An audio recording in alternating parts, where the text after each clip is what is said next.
This is Monty with Build Brothers, starting my digital inspection. We're at a property in the Chula Vista area, and we always like to start underneath the eaves just to see the condition of the wood. The eaves consist of the fascia, the rafter tails, and the starter boards. These eaves don't look too bad on this section, but moving on. What we're looking at here is a concrete S-tile roof. Now this house was constructed in 1992, making it about 32 years old. Now, first things we notice is that there's no drip edge. Yeah, we have gutters right here, but there's no metal flashing that goes along the perimeter that allows for that water to freely flow off anytime it rains. So that's something that would get added on a new roofing project. We have a little bit of a slip tile. Now, over time, you know, with the roof that's getting past 30 years old, well, we have slip tiles, right? We see a bunch over here. The mortar has actually dried up and began to crack in a lot of places, so tiles begin to slip. Just like we see here, we can see some mastic has been applied in the past to repair some of that. But what I wanted to point out was this portion right here, this fascia. This fascia is severely rotted out. Looks like a lot of termite damage has been done for years and years. We do see termite droppings underneath here. And taking a peek underneath this bird stop that's sticking out, well, you can see just how bad that would, and also the felt paper underlayment. That is absolutely dust. You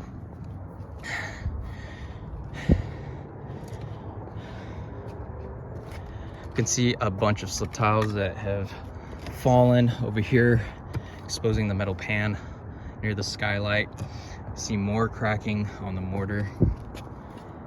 And what I went ahead and did is actually pulled this tile just to see, you know, just how bad that felt paper underlayment is, right? You see a lot of discoloring from water staining, and the material itself is very dust-like. It's lost that gritty texture. Normally it would have a very gritty texture, but it's very soft and discolored, and you see a lot of debris that's collected up and under here, right?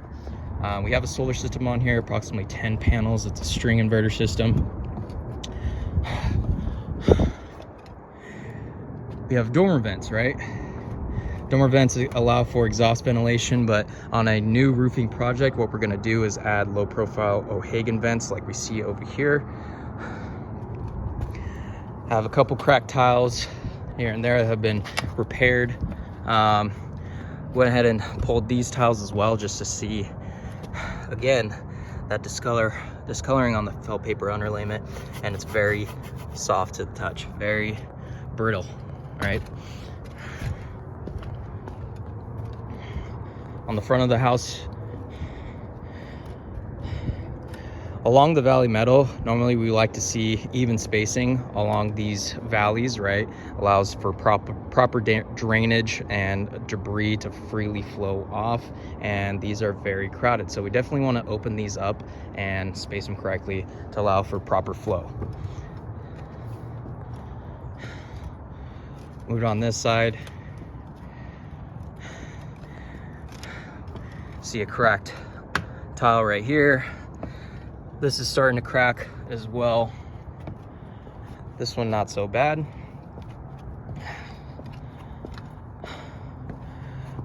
But moving on over here, again, we see the felt paper very discolored, a lot of debris, a lot of water staining, and it's very brittle to the touch, very soft. There's no gritty texture whatsoever. And these are actually already slipped, so go ahead and put those back after.